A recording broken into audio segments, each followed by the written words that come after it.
ભાઈ આ વાત મેં પહેલા પણ કરી હતી કે ધંધાની અંદર નફો નુકસાન તો રહેવાનું.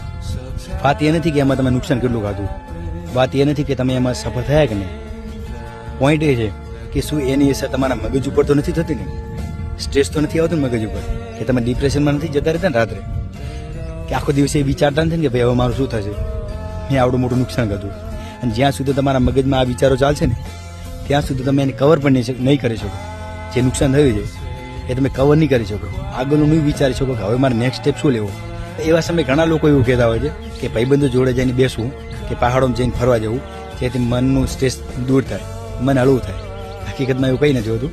ચલો એ સમયે તમારે 5 મિનિટ તમારું મન હળવું થશે, પછી જ્યારે તમે ઘરે રિટર્ન આવશો ત્યારે, ઘરે જ્યારે રાત્રે સૂતા હશો ત્યારે એના વિચારો પાછા તમારા મગજમાં આવશે.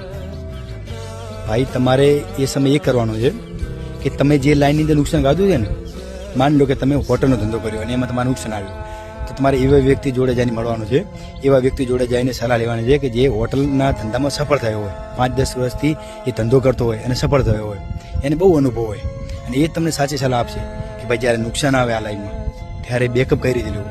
તમે શેર બજાર કર્યું એમાં નુકસાન આવ્યું તો જે શેર બજારમાં માસ્ટર માઇન્ડ હોય એ વ્યક્તિ જોડે જઈને સલાહ લો કે ભાઈ મારે હવે આગળ શું કરવું, નુકસાનને કવર કેવી રીતે કરવું. એ જ તમને સાચી સલાહ આપી શકે.